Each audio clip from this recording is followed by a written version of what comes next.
உலகிலுள்ள அரசர்களே கடவுளை புகழ்ந்தேத்துங்கள்.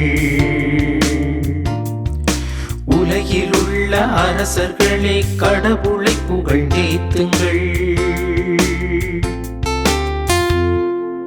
கடவுள் எழுந்தருள்வார், அவருடைய எதிரிகள் சிதறடிக்கப்படுவார்கள். அவரை வெறுப்போர் அவர் முன்னிலையினின்று ஓடிப்போவர்.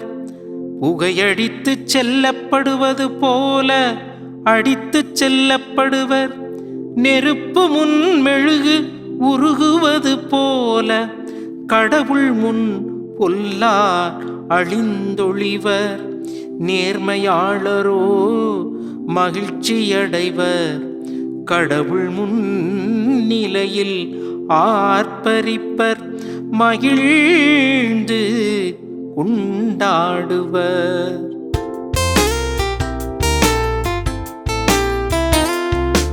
உலகிலுள்ள அரசர்களே கடவுளை புகழ்ந்தேத்துங்கள்.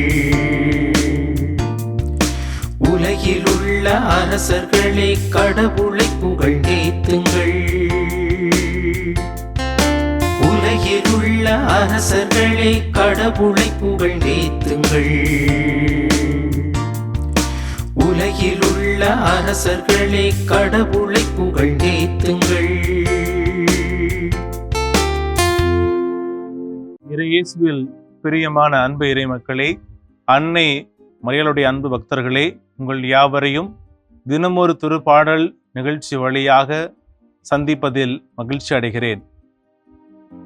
ஒவ்வொரு நாளும் இறைவனை புகழ வேண்டும் என்பது ஒவ்வொரு தனி மனிதனுடைய கடமையாக இருக்கிறது. இதற்கு ஒரு மனிதன் கடவுளை புகழ வேண்டும் என்றால், கடவுள் நம்மை காத்து வழிநடத்துகிறார், நமக்கு ஆசி வழங்குகிறார், நாம் இந்த உலகத்திலே வாழ நமக்கு துணை செய்கிறார். பலரும் கடவுள் இல்லை என்பார்கள். ஆனால் நிச்சயம் கடவுள் உண்டு என்கின்ற சிந்தனை நமக்கு அடிப்படையிலேயே நம்மிடத்திலே இருக்கிறது. காரணம், நாம் அவரால் படைக்கப்பட்டிருக்கிறோம். இயேசுவினுடைய விண்ணேற்பு வாரத்திலே நாம் பயணித்துக் கொண்டிருக்கிறோம். வாரத்தினுடைய முதல் நாள் திங்கள். இறைவன் வெற்றியின் வீரர், வெற்றியின் வேந்தர் என்று நாம் இறைவனுடைய வெற்றியை புகழ நாம் கடமைப்பட்டிருக்கிறோம். காரணம், இறைவன் நமக்காக நம்முடைய எதிரிகளை எல்லாம் அழித்தார் என்கின்ற ஆக சிறந்த கருத்தை இன்றைய தினத்தினுடைய திருப்பாடல் நமக்கு அறிவுறுத்துகிறது.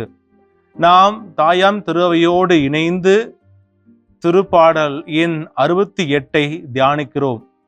இன்றைய வழிபாடு திருப்பாடல் 68 1 6 வரை தியானிக்க நமக்கு அழைப்பு விடுக்கிறது. ஆனால் இந்த பாடல் எண் முழுவதுமே இறைவன் வெற்றியின் வேந்தர், நமக்காக எதிரிகளை அழித்து நம்மை காத்து கொண்டிருக்கிறார் என்கின்ற உன்னதமான கருத்தை தியானிக்க அழைப்பு விடுக்கிறது. ஆக கடவுள் நம்மோடு இருந்து நம்முடைய எல்லா தீமைகளையும் எதிர்மறை எண்ணங்களையெல்லாம் அழித்து நம்மை நேர்மறை எண்ணங்களால் நிரப்புகிறார் என நாம் தியானிக்க இந்த திருப்பாடல் நமக்கு அழைப்பு விடுக்கிறது. குறிப்பாக சொல்ல வேண்டும் என்றால், இந்த திருப்பாடல் கூறுகிற கருத்து, இறைவன் நம்முடைய எதிரிகளை எல்லாம் அழித்து விட்டார், அவர் நம்மை சுதந்திரமாக இந்த உலகத்திலே வாழ வளர நமக்கு ஒரு வாய்ப்பை அளித்திருக்கிறார் என கூறுகிறது இந்த திருப்பாடல்.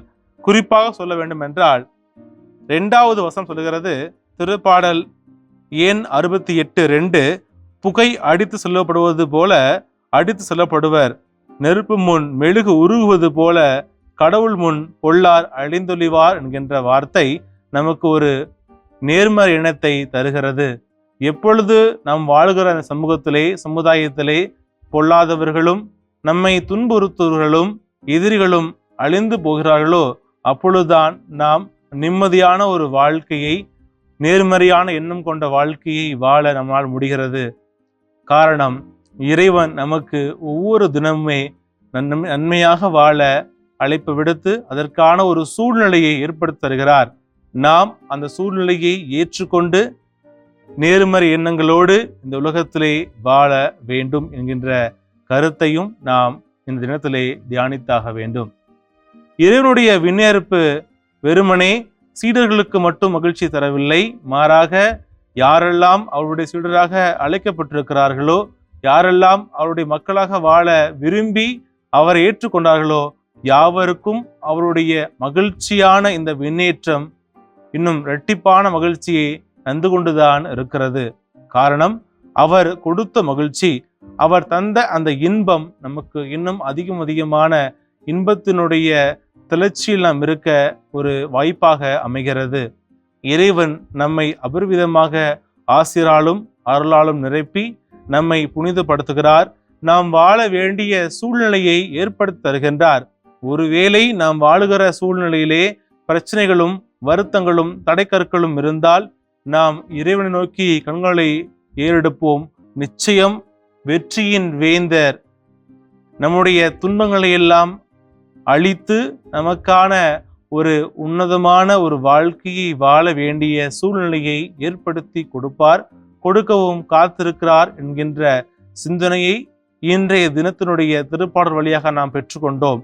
ஆக ஒருவேளை நம்முடைய வாழ்க்கை இன்பத்தால் இயந்திருக்கவில்லை என்றால் அதற்கான வரம் வேண்டி மன்றாடுவோம். அன்பு இறைவா, நீர் கொடுத்த இந்த வாழ்க்கையிலே எங்களுக்கு நீர் ஆசிரியும் அருளையும் வழங்கி கொண்டிருக்கிறீர். ஒருவேளை துன்பம் என்கின்ற காணல் நீர் எங்களுடைய வாழ்க்கையிலே வந்தால் நீர்தாமே அதை அழித்து எங்களை நேர்மறை எண்ணத்தோடு வாழ வேண்டிய ஆற்றலையும் அருளையும் தருவீராக. ஆமேன்.